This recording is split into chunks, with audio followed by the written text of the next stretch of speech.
Bagaimana caranya menjaga agar keluarga tetap harmonis? Karena seorang istri sulit untuk diajak komunikasi atau sering salah paham dengan suami. Tetapi si istri kalau komunikasi dengan orang lain malah bisa lebih nyaman, nyambung dan betah. Terima kasih atas jawaban Al-Ustaz. Kalau suaminya balas, lebih nyaman nyambung dengan istrinya orang lain. Maka masing-masing suami dan istri pahami lagi ya, dikaji lagi, dipahami lagi tujuan jenengan membina makhluk rumah tangga itu apa, tujuannya apa.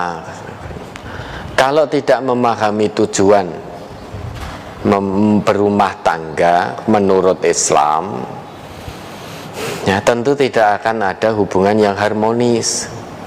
Karena dengan memahami tujuan pernikahan itu, suami paham kewajibannya, yang mana kewajiban suami itu menjadi hak istri.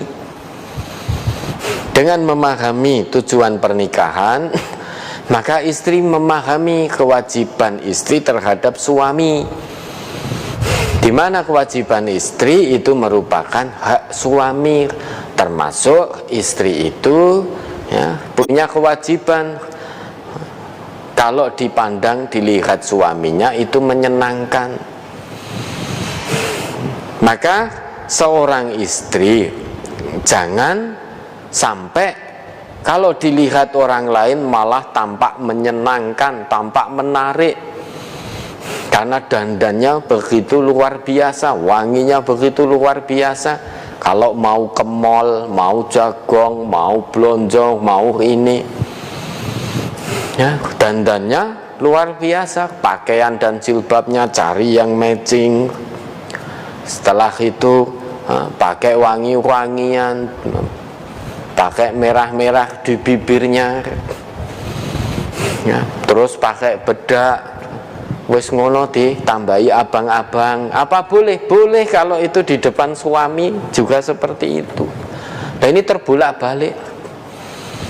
Kewajiban istri itu harus tampil menarik di hadapan suami, malah dipertontonkan di hadapan orang lain. Ingin tampil seprima mungkin, secantik mungkin, semenarik mungkin di hadapan orang lain.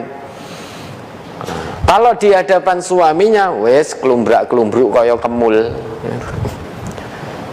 wes ambune apek, kemudian daster sobek-sobek, talinya sini putus-putus, wes ora adus, rambut acak-acakan, lembab, bau apek. Setelah itu kalau suaminya coba memberi saran, "Dek, mbok mandi sing anu dandan sing ini," karena suaminya ingin melihat istrinya tampil menarik. Wah, malah jawab, "Jenengan nek kersa nggih ngeten, nek mboten kersa nggih pun." Nek kersa ngeten, nek mboten kersa nggih pun. Ten ngomah niku mboten penak dandan. Di rumah itu enggak enak dandan. Penake nggih ngeten niki. Jadi setiap hari suaminya mungkin nyawang istrinya ya, yang dalam keadaan seperti itu terus ya. Nah, ketika istrinya mau keluar ya, langsung dandane lama, sak jam ra rampung, 2 jam ra rampung, milih pengese dipilih, niki kirang abang mboten cocok mboten, warna bajunya dipilih, ngilone suwe. Tanya suaminya, "Niki kula cocok coklat nopo biru?" Dijawab, "Oh cocok coklat." Ora percaya. Saestu lih tenane coklat nopo biru? Ketingale sepertinya saya lebih pantas pakai biru. Padahal tadi pertanyaannya coklat atau biru. Suami memberi jawaban coklat. Dipaidu sama istri yang bertanya tadi. "Kalau saya sepertinya lebih pantas pakai biru."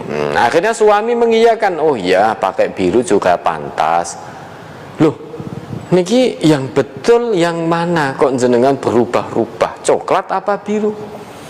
Akhirnya suami memberikan jawaban, coklat ya pantes, biru ya pantes. Tiba-tiba keluar dari kamar, tidak pakai coklat, tidak pakai biru, mungkin pakai nyaping. Wah niki saya pakai ini pantesnya. Suaminya senyum, loh mboten pantes toh, lah kok senyum-senyum, napa sing kirang, bingung. Padahal suaminya senyum, bojoku ki piye? Tekon coklat po biru, jawab coklat maido, jare luwe patut biru. Dijawab biru, jare suaminya plin-plan. Nah kok tiba-tiba keluar pakai pink, suaminya tersenyum.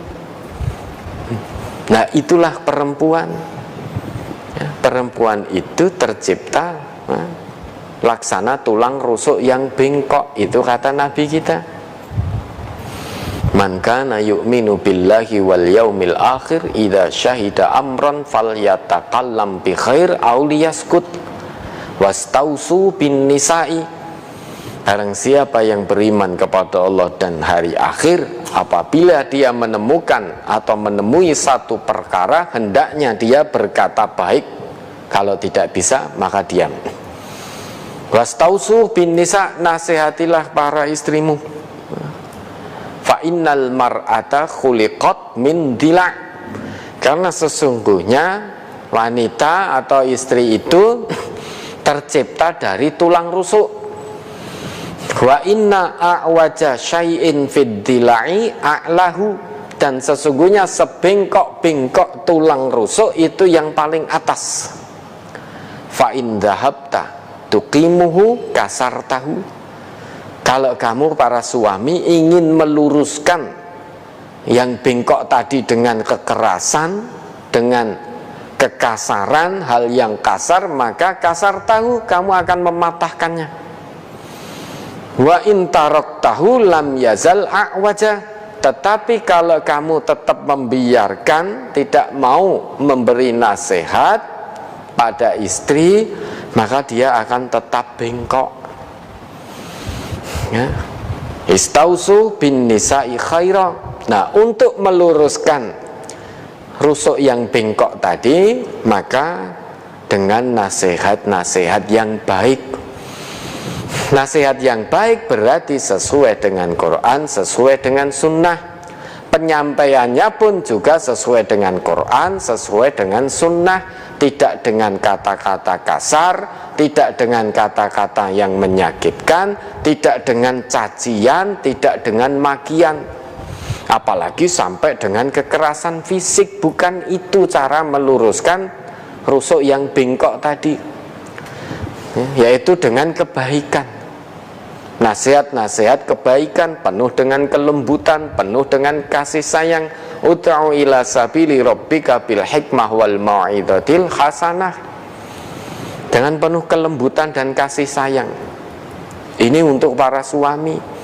Salah satu kewajibannya adalah menasehati istri dengan kebaikan. Cara penyampaiannya juga baik, kalimat-kalimatnya baik, enak diterima, isi nasihatnya baik, tidak menyimpang dari Quran dan sunnah.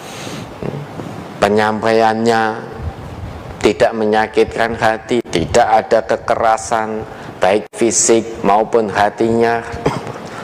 Lah ini tidak bisa dilakukan kalau keluarga itu tidak saling memahami kewajiban satu dengan yang lain, yang mana kewajiban yang satu merupakan hak yang lain.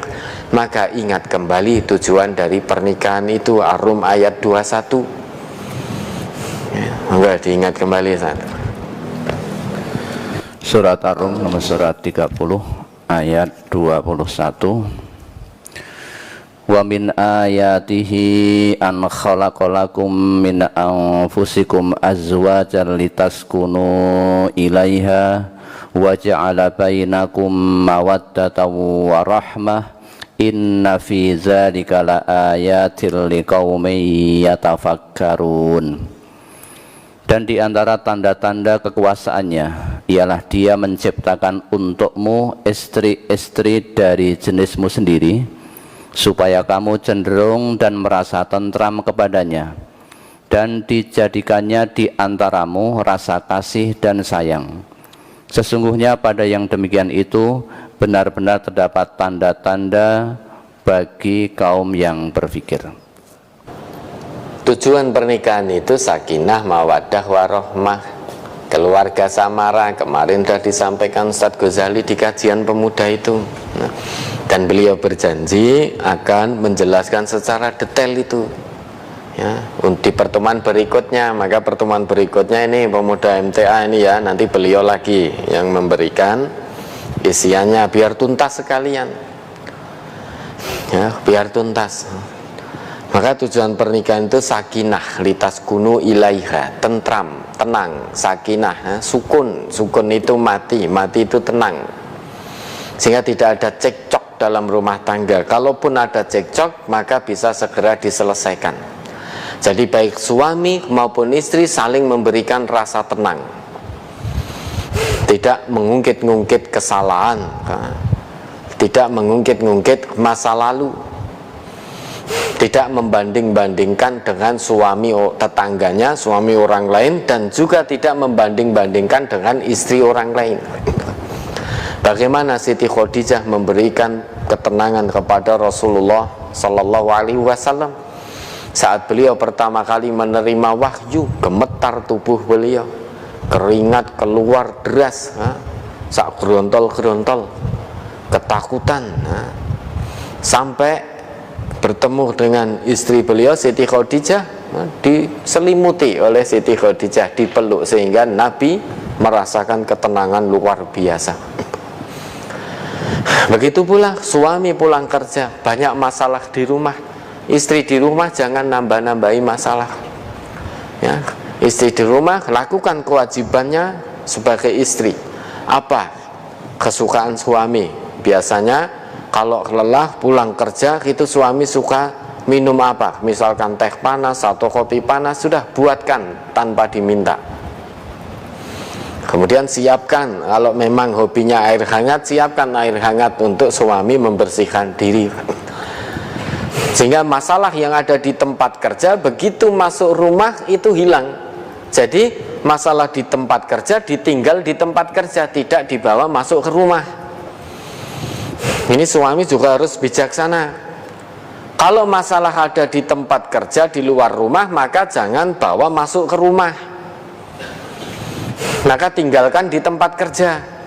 Ketika pulang ke rumah sudah tidak membawa masalah yang ada di tempat kerja, tinggalkan di tempat kerja. Mengapa? Karena kalau masalah di tempat kerja panjenengan bawa sampai masuk rumah, imbasnya pelampiasannya anak dan istri yang nggak ngerti apa-apa, tetapi terkena pelampiasan dari suami karena penat di tempat pekerjaannya. Begitu pula sebaliknya, masalah yang ada di rumah tangga jangan dibawa ke tempat kerja, tinggalkan di rumah. Karena kalau dibawa di tempat kerja itu nanti akan menyebabkan masalah dalam pekerjaan jenengan, kurang bertanggung jawab, kurang serius menyelesaikan pekerjaannya. Maka likulli maqamin maqalun wa likulli maqalin maqamun. Setiap tempat ada perkataan, setiap perkataan ada tempatnya, setiap tempat ada masalahnya, setiap masalah ada tempatnya ya. Masalah di tempat kerja jangan bawa masuk ke rumah. Kalau pas pulang tinggalkan masalah semuanya di tempat kerja, sehingga pulang ke rumah temui anak istri dengan perasaan bahagia tanpa membawa masalah di tempat kerja. Masalah rumah tangga, berangkat kerja tinggalkan di rumah, jangan dibawa sampai tempat kerja ya, sehingga di setiap tempat ada masalahnya, setiap masalah ada tempatnya, jangan dicampur adukkan ya. Dengan demikian insya Allah akan ada ketenangan, masing-masing memahami kewajibannya. Nah, kalau sudah muncul sakinah, ketenangan, maka akan ada rasa mawaddah, rasa cinta, rasa kasih. Kalau muncul rasa cinta, maka akan muncul rasa sayang, rahmat, rahmah. Maka sakinah, mawaddah, warahmah, tiga hal ini. Jangan harap muncul rasa cinta, jangan harap muncul rasa sayang kalau tidak ada ketenangan dalam rumah tangga itu. Jangan harap ada ketenangan kalau tidak ada rasa cinta maupun rasa sayang. Ini semuanya berkaitan, terbolak-balik ini. Jadi bolak-balik. Kalau ingin ketenangan, harus muncul ada rasa cinta, ada rasa sayang. Pengen muncul rasa sayang, harus ada ketenangan, harus ada rasa cinta, maka muncul rasa sayang. Nah, ini ketetapan tujuan pernikahan yang telah Allah tetapkan. Masing-masing memahami, mengkaji lagi, introspeksi diri sendiri, komunikasikan yang baik antara suami dengan istri.